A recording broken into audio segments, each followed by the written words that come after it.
Okay, my friends, we're here to hear a shir by Rabbi Bezalel Jacobs. Tremendous chus for all of us. Yeah, what an exaggeration. Okay, are going to begin. So a couple of weeks ago, we started to talk about the introduction regarding the mitzvah of Hashavas Aveda. Right, we discussed that there's a positive commandment of Hashavas Aveda, and there's a negative commandment also. Uh, I believe number 592 and 593. Where it's not just returning the item, it's lo suchali salem. You can't cover your eyes. You can't pretend that you didn't see the item. And the Gemara will take a look at Daf Chavav Amud Beis today, which was yesterday's Daf, where the Gemara has a case. We will start from Amarava.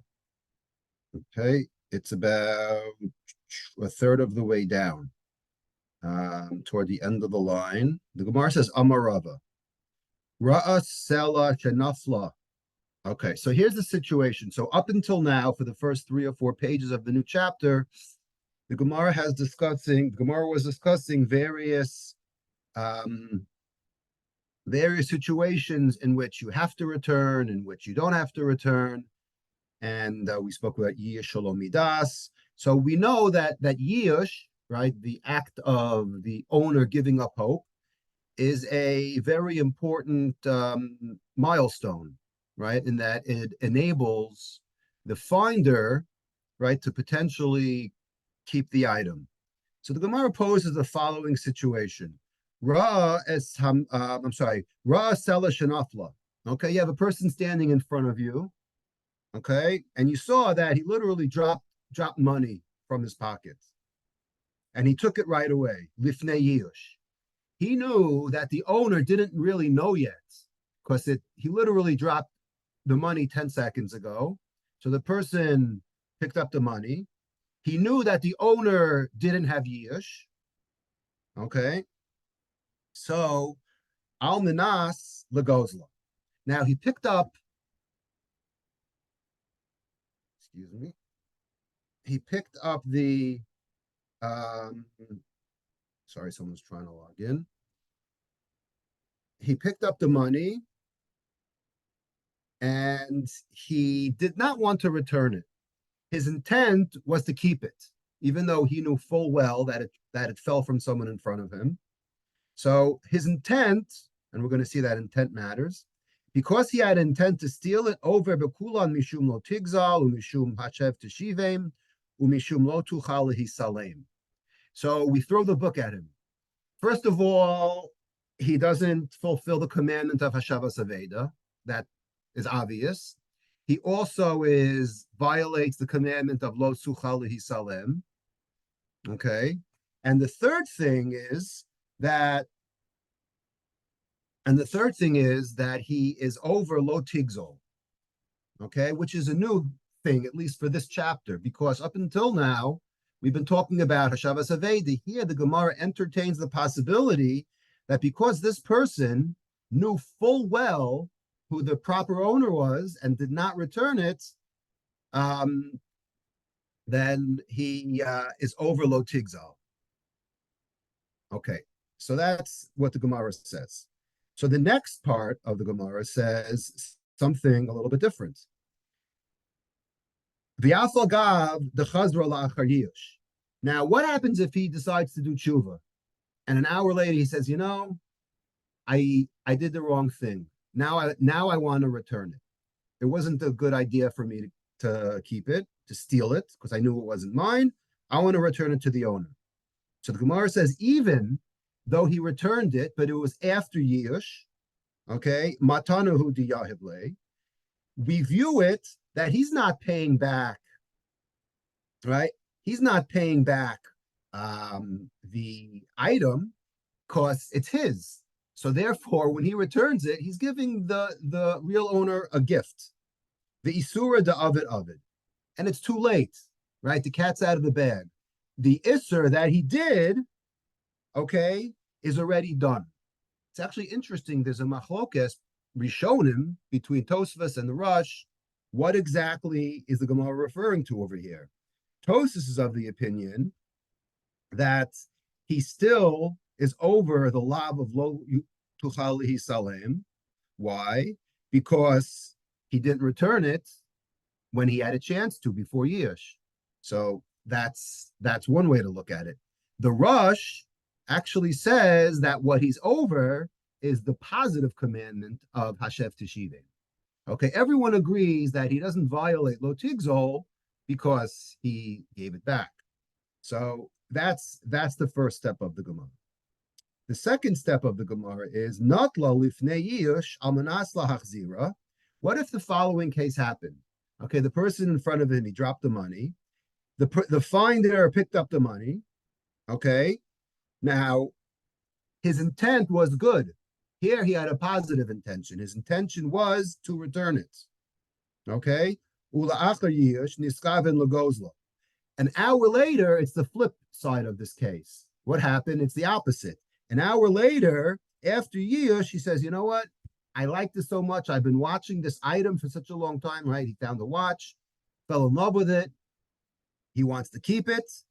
So the Gemara says, because his intent in the beginning was to return it, so the Gemara concludes by saying, over Mishum Hashef Teshivim. Okay, he's only over Hashef Teshivim, which is the positive commandment.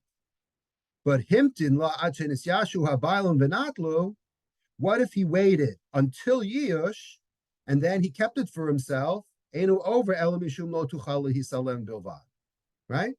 But if he kept it, right, until after Yish, so the Gemara concludes by saying he's only over the negative commandment of lo tuchal hisalem. So the Gemara clearly demonstrates that there's a difference in the intent. Now, the Ramban explains, okay, in a very lengthy Ramban. By the way, the commentators all, really hone in on this Gemara. This is a real, what we call sometimes a real Lumdisha Gemara, where there's a lot of commentators and many Rishonim and Achronim delve into this. I'm just going to do a little bit of it because the Gemara seems to make a distinction of what the intention of the person was. But the Ramban asks, what really is the difference in the intention? Meaning, if he picked it up, why does it matter if he picked it up and he thought to himself to keep it, right? And then we said there was Yish, and then the person violates certain commandments. But in the other case, where he picks it up, right, with the intent to return it, right? And then there's Yish, then we say that he doesn't violate. So what exactly is the difference of your intention? Since when does intent matter? Because as long as Yish happens, then it shouldn't really make a difference. Because as we said, Yish is that milestone that after that, it changes the whole case. So after all, shouldn't Yish just change everything? It doesn't matter what the intent is. So I'm just going to paraphrase a little bit from the Ramban, because the Ramban says that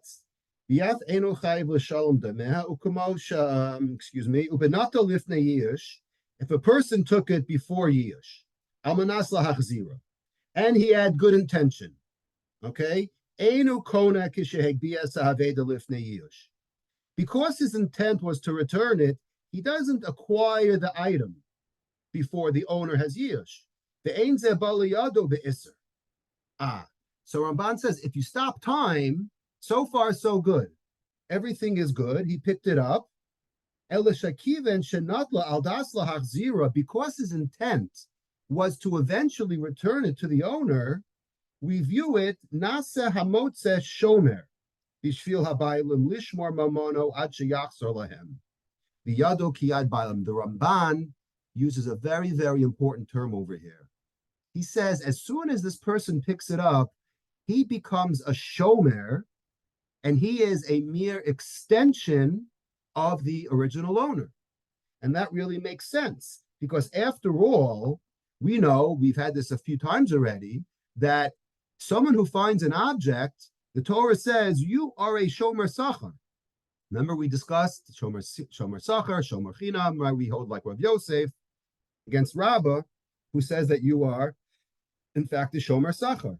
So if you have good intention to return it to the owner, you become a shomer until you eventually return it. And once you become a shomer, and then the owner has yiyush, ein hayiyush moel. The fact that the owner had yiyush is completely irrelevant. You know why? Mishum shehayiyush birshus habaylim. Because it's as though this owner still has the money in his pocket. It never left his property. It never left his domain because he has a shomer watching it. No different than if I give my object to a shomer to watch, he's responsible for it, but it's considered in my rishus because this shomer acts as a quasi shliach for me. So it's really always in my domain. That's the chiddush of the Ramban over here. Shahaveda nimtzet birshuso. Ulam zadavka kishenatla al das lahachzira. But everything I'm saying, the Ramban says, is only when the person who finds it has good intentions to actually return it to the owner. Aval kishenatla al das lagozla. Right? Remember the second case of the Gemara? The second case was, what if he picked it up with the intent to steal it, i.e. keep it for himself because he fell in love with it? Eino nechshav shomer shel habaylim. He's not considered a shomer. He wants to steal it. How could he be considered a shomer? Be'ein ha'aveda chashuva b'shus habaylim. So therefore, this object is not in the property of the owner. So what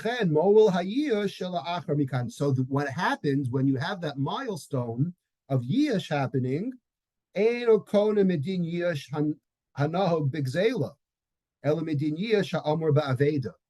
He doesn't become the owner of this object now through, the Ramban says, yish that usually you get when you steal something. He's the owner because right now he found the Aveda. It's his Aveda. And ironically, he's actually in a better position, even though his intent was bad, but right now he acquires it 100%. And he doesn't have to pay anything back. He doesn't have to pay back any money. Remember what happened? He did tshuva and he decided to return it. It's too late. It's too late. So if he decides to return it after Yush was done already, he's not Mekayim the mitzvah of returning a gzela because to him it's an Aveda. The Eno Metakin as alav shel lo tigzal, and he can't correct the lav of lo tigzal. Kivan she'ein alav shum chiyuvin, because he's not a shomer, he has no obligations. Elanechshav kistam netina matana. When he's giving it back to the owner, all he's doing is giving the owner a present. So I thought that was a very, very important Ramban in the difference between what the intention of this finder is. Is the intention to keep it as a gazlan, right? Or is the intention to return it? And that's why it makes a difference if we call him a shomer or not. Just one other, I want to just say one other thing. You know, again, there's a lot of different interpretations. There's a lot of questions on this Ramban. As you could imagine, I just wanted to just say, you know, just a couple of, just spend a few minutes on it. There's one, interesting question. We're talking about lo tigzol over here, right? That's what the Gemara says, bal tigzol. So there's a question that the Achronim ask and say, hold on a second. If you're taking this, right, without the owner knowing, that's not gezela, that's called geneva. Remember in Bava Kama, we made a distinction. What's the difference? Ganef is if you come in the middle of the night because you're afraid of the owner. So you don't want the owner to find out about it. So isn't this more similar to a case of Geneva than it is to Gezela? So some of the Achronim asked this question, and one of the answers given is that this Aveda, right, because it is not in the property of the owner anymore, right? So therefore, you can't obligate this person mishum of because of Geneva. It's like stealing from a Ganav, right? The Ganav doesn't own it. The original Bailam own it. So because it's not in the property of the owner anymore, it's not considered Geneva. That's one answer. There's a few other answers given, but anyways, I just wanted to spend a few minutes, and because we're talking about low tigzol, okay, so you know that we always like to go to the sources of where it is, mentioned in where is it mentioned in the Torah, and we know that it's mentioned in Parshas Kedoshim. It says lo tigzol. Now you think of obviously the Aseres Dibros talks about lo tignov, but lo tigzol is actually mentioned in a pas in Vayikra Yud Tes. It says lo tashokes re'echa v'lo tigzol, right? So the Sefer HaChinuch, number 229. Okay, let's read it together. Number 229, Shalo Ligzol. Klomer Shalo Nitol Mashe Ein Lanu Zechut Bo. Bekoach Ubezroa Bepirsum. So, right, we're already alluding to the fact that there's a fine line, as we mentioned a few minutes ago, between Geneva and Gezela. Okay, Gezela, he says, is taking something Bekoach Ubezroa Bepirsum. You're taking it brazenly, with force, right in public's eye. Okay, you have no compunction.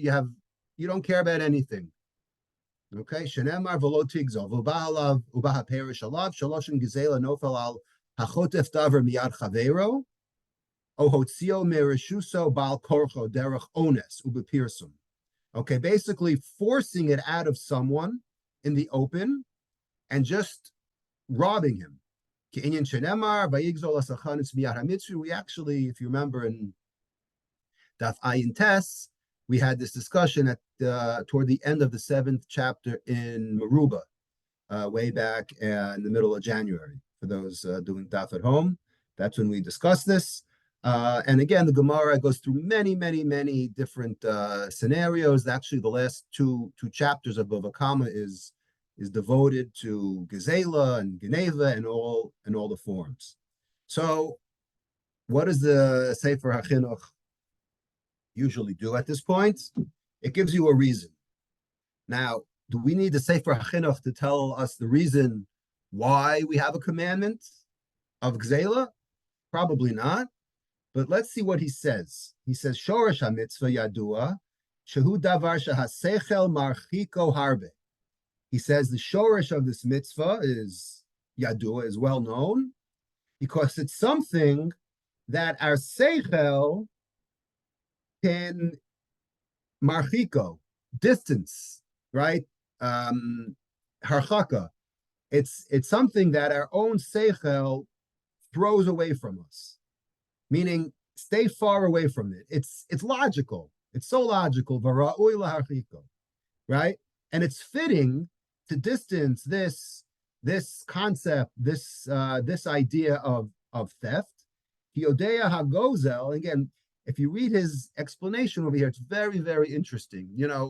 Obviously, you don't need to say for HaChinuch to tell you why Gzela is not a good idea.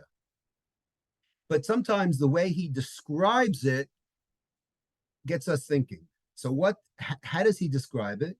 He says, Ki yodea hagozel hachalash mimenu, ki bavo alav takif mimenu yihiyeh gam hu nigzal.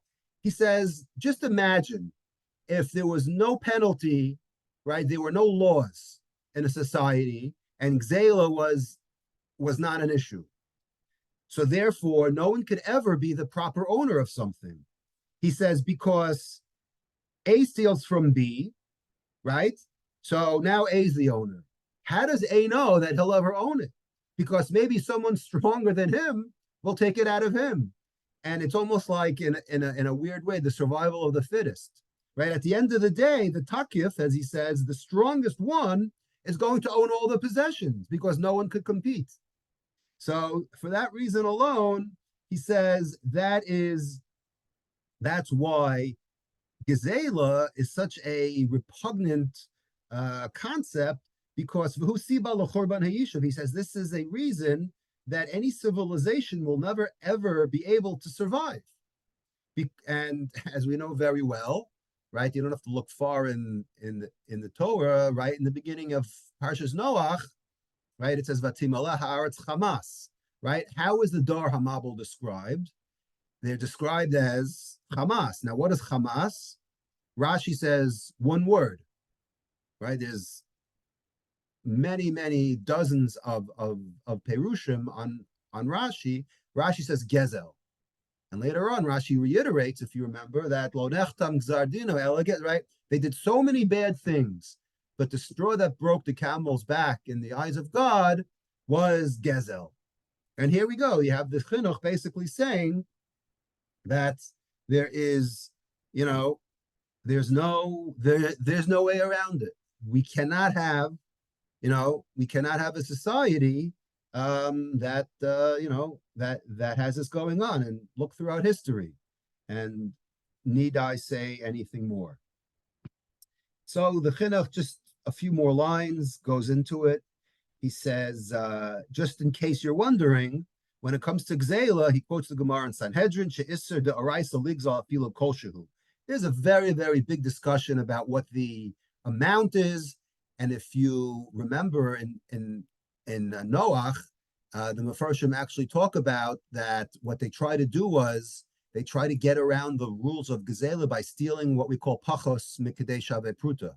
They'd steal a minimal amount. And the problem is that Bnei Noach are muzher, are commanded even on minute amounts. So that that wasn't so good for them. So whole separate discussion about why something less than a shave pruta you would be liable for. But and just in general, whenever we talk about Gezela versus Geneva, so the big let's use the word hak. The big hak in the yeshivish world really centers on the discussion that Geneva is more focused on the act itself of stealing, while Gezela is more focused on the fact, what we call chesron mamon, that someone actually is losing money at the end of the day. Meaning, how do we view, right? It takes two to tango.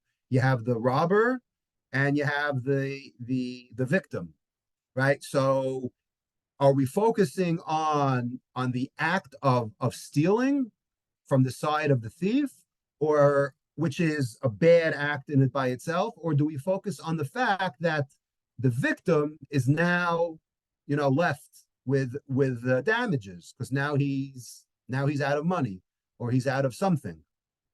So that always is a discussion whenever we're learning the difference between Geneva and Gzela. I think you should just know that. I wanted to, when you're talking about this, there's a famous Gemara all the way at the end of Bava Basra. The Gemara in Bava Basra says, Daf Kuf Samechei. You're learning about Gezela and how bad it is for society.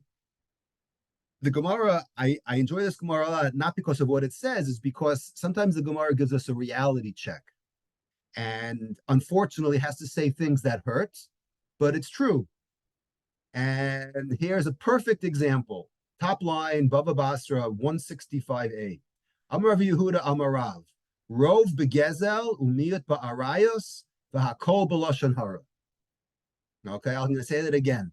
Rov begezel miyut ba'arayos v'hakol b'lashon hara. Gemara makes a blanket statement and says, as they say in Family Feud, survey says, if you were to go to communities, you're always going to find members of the community that are gazlanim. maybe not 95%, you'll find more than 50%. And when it comes to people who cheat immorally and are over Gilu Arayas, you'll find miyut, you'll find some. But the one guarantee at the end of the day is that everybody speaks Lashon Hara. The Gemara later clarifies the comment and says it doesn't mean real Lashon Hara, it means Avak Lashon Hara. But how do we define Gezel over there? So if you look on the side, there's a parish called Rabbeinu Gershon. Rabbeinu Gershon says, what's Gezel? Shemachazvin b'masa umatan umishakrin. So Rabbeinu Gershon explains that the Gzela that Gemara is referring to over here is that we cheat or we lie, right? Shemachazvin, however you want to interpret it, b'masa mata in business, umishakrin, and we lie. Again, not too deep. And it's just like it basically, we're all liable. It indicts everyone. No one is innocent. We're either Gezel, Arayas, or Lashon Hara. All right. I just thought that and if you think that that's just an agadata, like, oh, okay, there's no like halachic ramification. The Rambam, believe it or not, brings this down as a halacha. Now, why would the Rambam bring this Gemara as a halacha? So it's actually tucked in the end of Hilchas Isurei Bia. Okay, the Rambam has a whole 23, 24, I forgot, chapters in the Yad Chazaka on the laws of Isurei Bia, on permitted and non-permitted unions. So I'm reading from chapter 22, toward the end.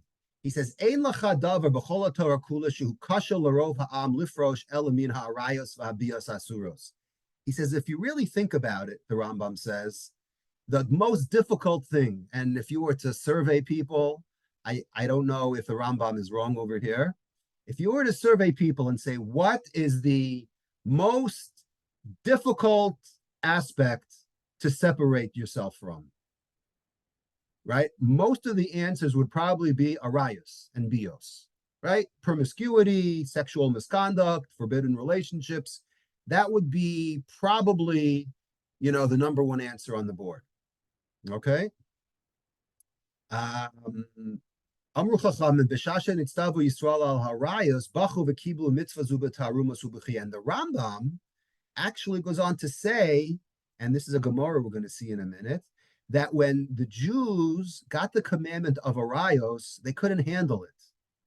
Bachu, they cried, and they started to complain. The kiblu mitzvah zu b'tarumos, and they started to complain. Shenemar bochel mishpachotav, a pasuk in Bahalotcha, which is in the whole chapter of the Nisonim. Remember when they were complaining with the Slav? So this is tucked in there. Al iske mishpachos. The pasuk says Vayar Moshe. It says right bochel mishpachosav al iske mishpachos, meaning to say it's interpreted that the Jewish people were crying about matters pertaining to the family. Okay. And then the Rambam goes on to say, "Va'amru chachamim gezel va'arayos nafshe sholadim is'av lehen." He says a person's soul desires and craves two things: gezel and arayos. We crave it all day long. Ve'ena tamotze kahal b'chol zman uzman she'ein behen prutzen ba'arayos u'bias asuros. Right? If you thought the Gemara was explicit, look at the way the Rambam says it. He says, I guarantee you'll never find any Jewish congregation on planet Earth that doesn't have people, that doesn't have members who are complicit in sexual misconduct. Then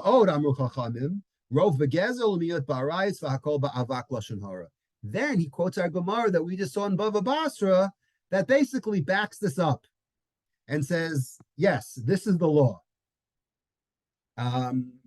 So where did the Rambam get this concept from? I want to just, I know we're going a little bit off topic, which I do on purpose. Where did the Rambam get this concept that the Jewish people started to cry when they heard the law that now there's going to be this concept of Gilo Arayos, and we have to do things differently over here. So there's an interesting Gemara. I'm quoting Gemara in Shabbos Daf Kuf Lamed. Gemara says, Tanya, Rab Shimon ben Gamliel Omer, Kol mitzvah shekiblu aleihem b'simcha, kagon mila, dichsiv sas anochi ali marsecha kemotza shalal rav. Rabbi Shimon ben Gamliel says, here's the law, or here's the rule. Any mitzvah that the Jewish people accepted with happiness and with excitement and with fervor, for example, bris, and bris it says, Sas anochi ali marsecha, adayin osa nasa b'simcha. Today, to the very day today, we do it b'simcha. We love brises. It's a happy occasion, right? It's a great occasion. No complaints. And any mitzvah that the Jewish people accepted, but it was with pulling teeth, kagon arayos, like when they had to accept the laws of arayos, tichsiv, and here it is. Here is what the Rambam quotes. Vayishma Moshe es ha'am bochel u'mishpachosav. Again, this is a pasuk. It's a little out of context. I don't want to go into the whole thing, but it's tucked in to the Perek Yud Aleph, which is in the middle of Bahaloscha, if you remember, that's dealing with, remember, it says, Zacharnu es hadaga, sharchalu b'mitzrayim, right? Remember, right, when the Jews are complaining how better off they were and how life is horrible now, they only get the Slav, and right? So that whole perek of the misonanim, of the complainers, it says that Moshe heard the people crying. And we darshan from that, al iske mishpachotav adayin osen oso biktata. So because they were complaining and they didn't like accepting the mitzvah of arayos from day one, so as a punishment, ready for this? As a punishment, today we're going to suffer. So how do we suffer today with arayos that was accepted not so pleasingly? So the Gemara says, "Deleka ksuva dolorama batigra." He says we do arayos today. Yes, we keep the laws, but there's always kitata. There's always contention and conflict regarding what specifically. The Gemara says, "Deleka ksuva dolorama batigra." Interesting line. There's no ksuva, or there's no marriage where there's no fights. Meaning, there may not be a fight at the wedding per se, but when they're sitting down and they're negotiating, at least in the old days when they used to do this, right? The dowry and who gets money and how we split the bills and which family, right? And which side of the family is paying for flops and who's paying for the place, right? There's 101 different points where fighting is inevitable, right? So this is a great Gemara to quote it a Sheva Brachas if you're ever stuck. For a Dvar Torah, you could discuss this. So we see that because we accepted arayos, albeit begrudgingly. So today we're stealing that. Today we still feel that pain that there's no ksuva that doesn't have conflict written all over it. So I thought that was a beautiful interpretation of that. And had we get to that, because we connected arayos to Gezel, that everybody on some level is involved in Gezel, although we may not think it, but if unfortunately the Gemara says rov begezel, so there has to be some kind of truth to that, even though we may not like it. So because we're talking about Lo Tigzol, I decided to speak about Lo Tigzal's first cousin, okay, which is Lo Sachmod. Now, we had Lo Sachmod once, and I believe it appears in Shas only one time in a halachic context, and we had it about 3 weeks ago, way back in the beginning of the first chapter of Bava Metzia. Without getting into the details, the Gemara on Daf Hey was speaking about a concept of chashud mamon chashud ashvua, which is basically, we were talking about how, zero marani matzasiha, everyone has to swear. So we said, well, how do we deal with the fact that if you're chashud because we suspect that you're lying about a certain item, would we trust you vis-a-vis a shvua? Right. So that's the concept of chash. If you're chashud on mamon, right, are you chashud also on a shvua, and we wouldn't accept your shvua because you're just not a believable kind of guy. So the Gemara brought an example of hakofer b'pikadon, right? If you right, you're still kosher le'edus, right? If someone gives you a pikadon and you're a shomer, and you were watching it for a week and you got used to it and you really liked it, and you liked it so much that when the owner came back, you said, I don't know what you're talking about. You never gave me anything. And, you know, and then, or if you say it was stolen, or if you make up some excuse and you end up even paying for it, right? That's also a bad thing. So Gemara happens to make a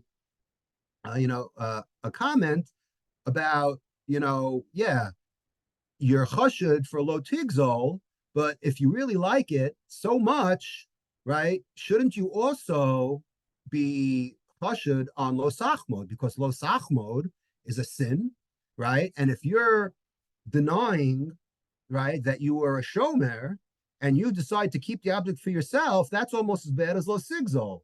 So the Gemara over there makes a comment and says that lo sachman b'delo mi mashma, b'delo dami mashma, which is a nice way of saying that the person justifies to himself that, okay, you know what, I'm going to pay for the object. I'm a shomer, but I'll pay for it. I'll say it was stolen, but I really like it so much, I'm going to keep it.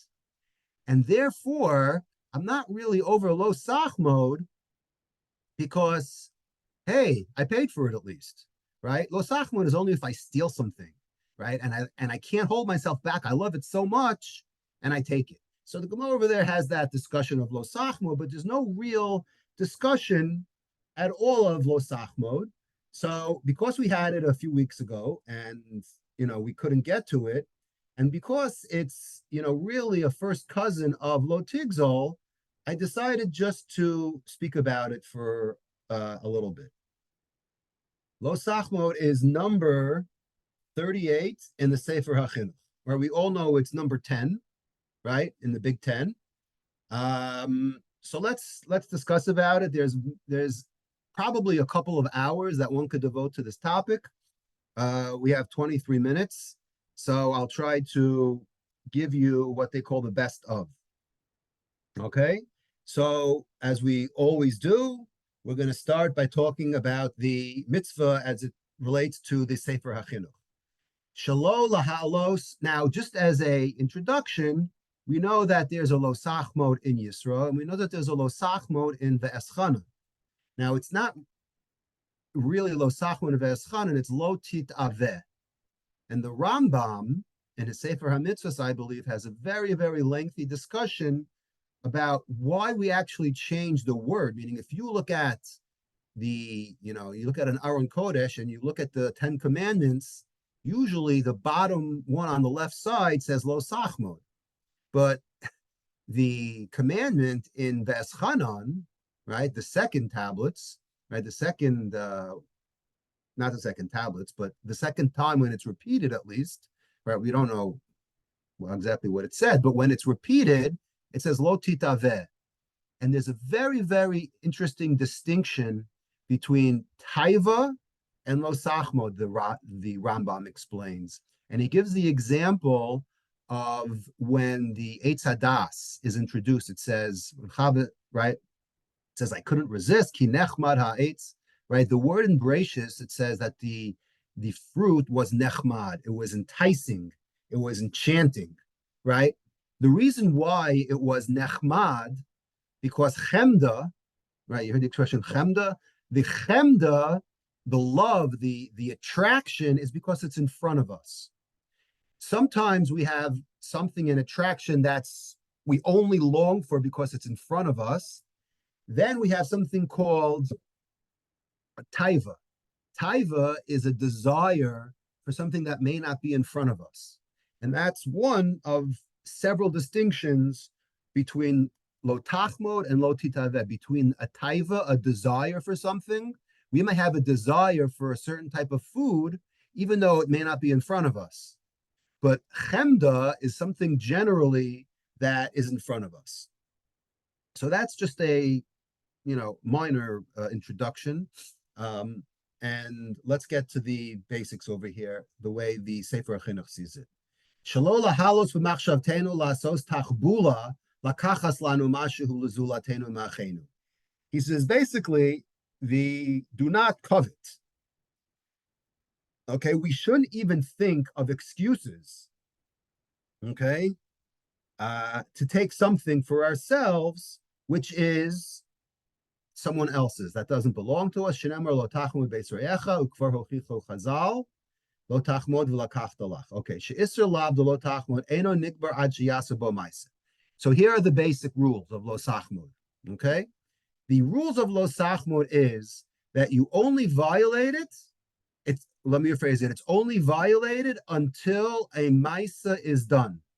You could think about something all day long, but you actually have to act on your instincts. Even if you end up paying for it, you extort from your friend, you want it so much, and you take it from him, over gamken alav de lo tachmod. You're also over lo tachmod, right? She'ain, and that relates to the Gemara above Metzia, as we mentioned, Daf Hey. She'ain lav de lo tachmod nitkan benesinas adamim, kol zman shederach hechrich lekacho mimenu. He says because this commandment isn't fixed by giving the money, right? Meaning, as long as you took it from him coercively, just because you actually ended up giving him the money doesn't make it any better. You're still violating lo sachmo. Very important.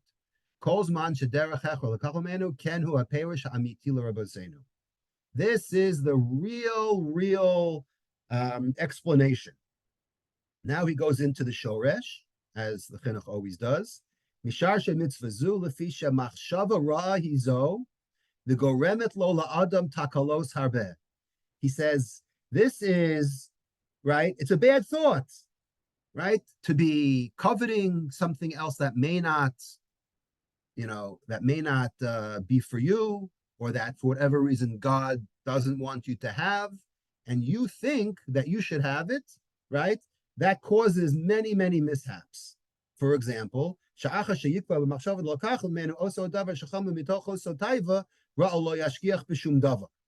meaning, once you become fixated to take something that you covet, right, you won't pay attention to anything. You'll be completely, right, you're gonna go completely insane. And if your friend doesn't want to give it to you at any price, you're going to extort it from him. What if he says, the only way you're going to get this from me is if you shoot me? Maybe you'll shoot him. Now, is this such a far-flung idea that someone actually was jealous of something to the extent that he killed someone? Unfortunately, yes. Says the chinuch, kasher matzinu ben navos shneherag al karmo. You remember the story in Malachim where Achav and Izebel ganged up on poor Navos. They wanted his field. He didn't want to give it. And you fast forward to the end of the story, Navos died and they got his field. So we see very clearly that one thing leads to another when you're not in control. Okay? So obviously, when you talk about lo sachmod, the very next thing that any teacher worth his salt or her salt is the Ibn Ezra. Okay, the Ibn Ezra is probably the most famous Ibn Ezra, not just on Torah, but probably in all of Tanakh, because it's an Ibn Ezra that's used then, it's used today in modern day psychology, and it's just, if you've never seen it, I'm sure everyone here has heard it. I'm going to read a little bit inside because it's just something that has to be constantly reviewed. Anashim rabim yitmu al mitzvazu. This mitzvah of lo sachmo is sometimes it's very difficult to understand. I walk into a store. Okay, I walk into Tiffany's. I see a $75,000 bracelet and my mouth opens up. Now, I know I don't have the money. I get all anxious and I can't control myself. And it's just making me crazy. I want this. Did I commit a crime? I mean, God implanted in me hormones and sensory. I don't, it's just absolutely 100% normal to have this reaction. So, how could the Torah tell us that this is something that's not permitted? So, the way he ends up, or the way he explains it, is with a mashal. Vata eten lecha mashal. Here we go with our villager. We all heard it, but I'm going to say it anyway because it needs constant reminder. Da ki ish kafri sheyesh lo das nechonu. Right? You have a villager, lives out in the boondocks, right? He's got his wits. Bas melech shehiyafa. One day, right, the king's daughter, right, Cinderella comes and he sees her. Lo yachmod otav belibo sheyish gavima. He has absolutely no desire to think that he'll have a chance, right, to be with her. Kiyada ki ze lo yitachen. Impossible. It's an impossibility. The al tachshov zeh hakafri shehu ke'echem min mushugoyim sheis avishia lo knafayim lo fashamayim. Just like it's impossible for him to grow wings and to fly, that same impossibility is equal to being able to score with the daughter of the king. It just can't happen. It can't happen.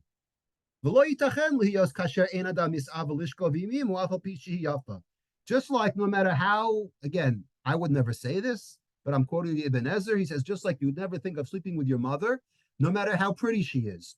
It's just an impossibility. Wipe it off, right? Wipe it off the board.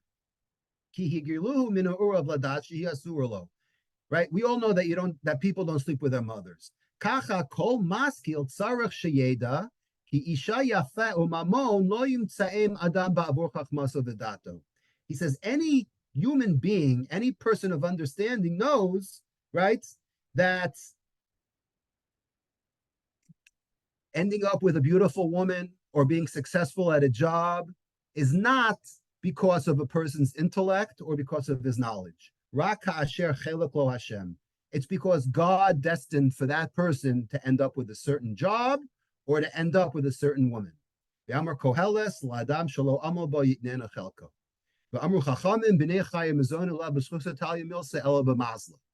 think we spoke about this 5 times already.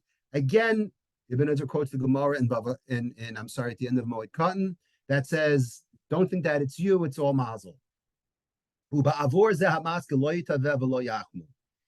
That same intellectual who understands all these things also understands that the concept of lo yachmod absolutely makes no sense.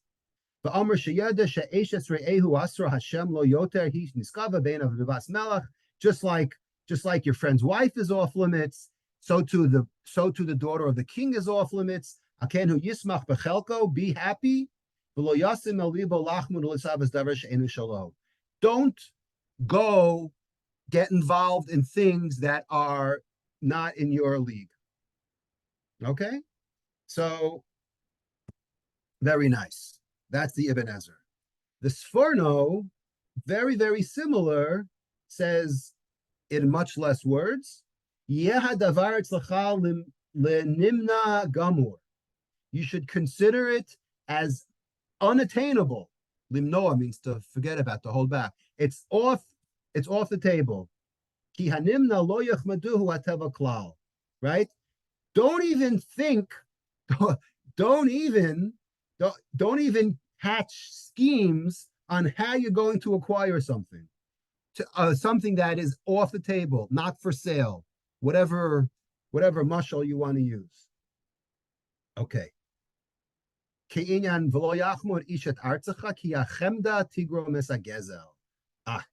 says, why? Because once you begin the process of chemda, of coveting something that is not appropriate for you and completely out of your league, we all know what the next step is. It's robbery. Okay, and he brings a proof from Achan, okay, in Sefer Yehoshua. Okay, that is the Sforno. All right, we're giving you the best of the Perushim here on Losachmod, just a few others. There's a bomb, Ksava Kabbalah. It's so deep. I'm not sure I understand it myself, but I just want to read it because it's very famous. And he explains based on the concept of Avas Hashem. He says, Hashem tziva usanu ala hava. God commanded us on loving God. It says, excuse me, es Hashem elokecha b'chol levavcha, right? We all know that pasuk. He says, why does the pasuk have to say b'chol levavcha? What if it just said b'levavcha? Would I love God any less? What does b'kol levavcha mean? He says, Umar tzalom b'milas b'kol. Think about it in terms of capacity, like a cup, right? A cup has capacity until the end, and until the brim. Your heart should be 100% full of one thing and one thing only: the love of God. It shouldn't be, let's say you like chocolate. It shouldn't be, well, 3/4 of my heart, I love God, and 1/4 of my heart, I'm devoted to loving chocolate. That's not appropriate. Then you don't Mekayim, then you aren't Mekayim the pasuk b'chol levavcha. What is it? Ki'im chetzav laHashem v'chetzav lachem. And that's a play on the concept of chetzi laHashem, right? He says, because then you're ending up by, okay, I love you, God, but I love things for myself also, right? So therefore, he ends up by saying, therefore, in order for you to have 100% devotion to God, he says, I can't covet something that's not appropriate for me. My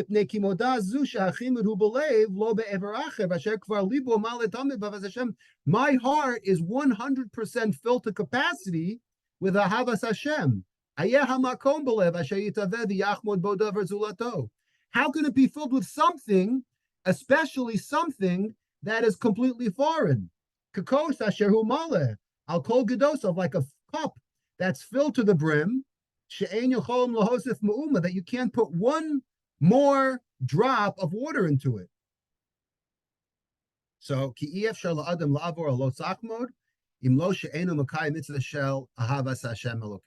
so he equates that it's impossible, right? It's impossible to over lo sachmod if, right, if you are Makayim this mitzvah say. The two go hand in hand. Very, very beautiful Ksava Kabbalah. And just for extra, there's a beautiful also Beis Halevi that I saw where he obviously brings down the Ibn Ezra, and he gives an example of what lo sachmod is. He says, "Dine kol adam yuchal." This is Yosef Soloveitchik. "Dine kol adam yuchal l'shar ba'atzma ubarahu. Dini sava adam le'eza davar taiva." Let's say you have a desire. I was in France a couple of years ago, and I saw for the first time in my life truffles.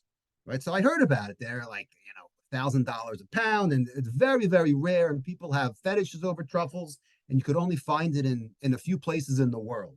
Right, in the middle of nowhere in Italy and in France, right? There are very, very few places to find it. So if you have, let's say, for example, a taiva, right? You live in America to go, right? Before airplanes. You go and you want truffles, you know that you have a month's journey ahead of you.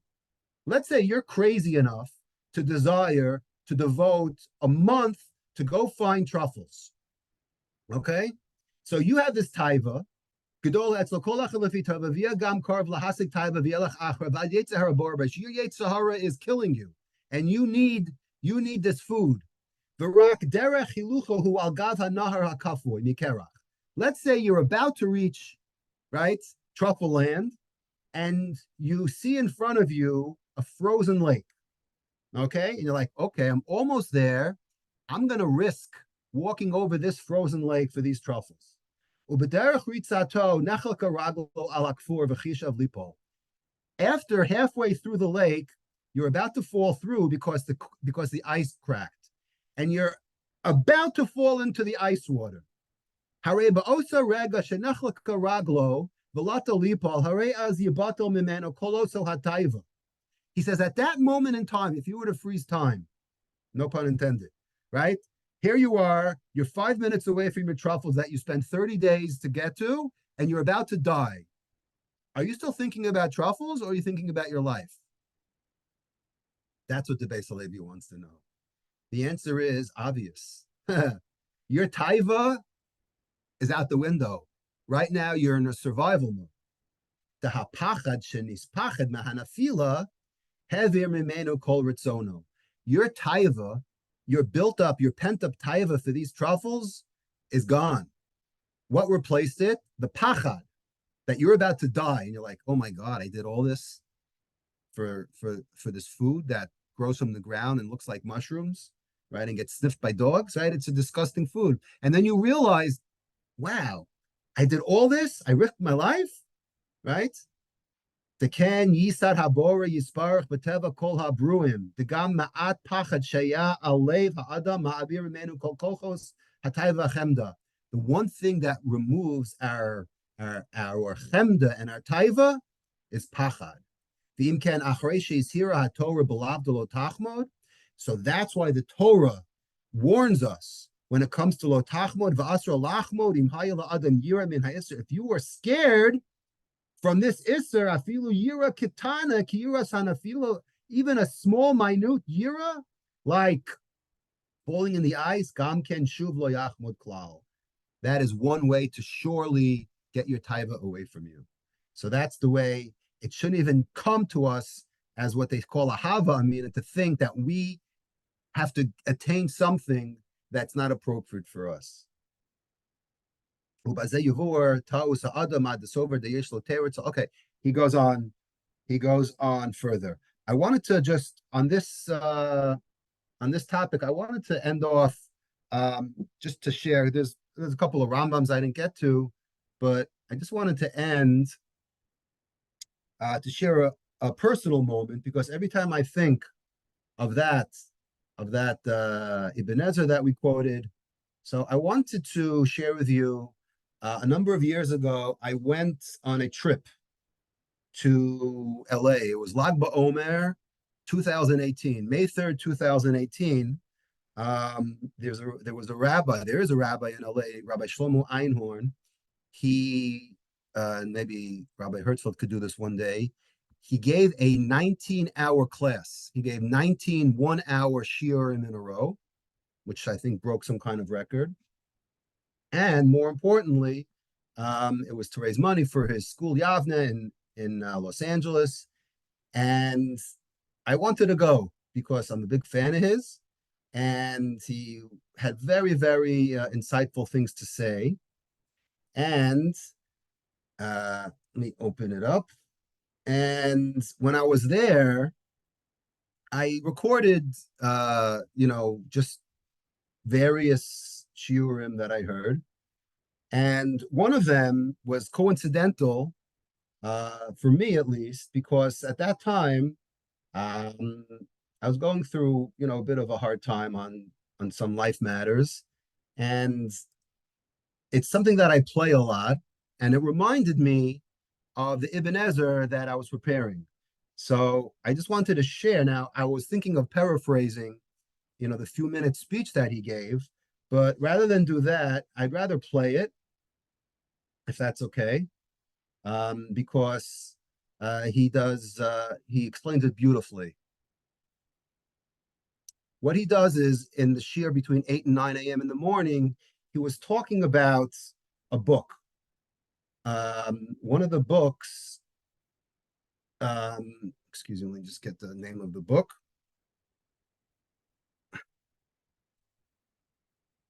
The book that he was talking about is What You Think of Me Is None of My Business. Okay? Obviously the name speaks for itself. It's a self-help book, and let me play the video. And that's how I'm going to end. Recognize your place. How do you not recognize your place? What are these differences? So let's think about what pain is and what that feeling is of anxiety. Imagine you're stuck in traffic and your kids have a performance. They have their end of the year school play and you're in traffic. Pain is your brain telling you a version of you there. And then the other half of your brain has the version that's happening now where you're not there. And the clash between the two is creating this unresolved anxiety that is almost unable to be handled. Ezehu Ashir, who is wealthy, Hasomeach Bechelko, one who is happy with their chelek. You know what that means?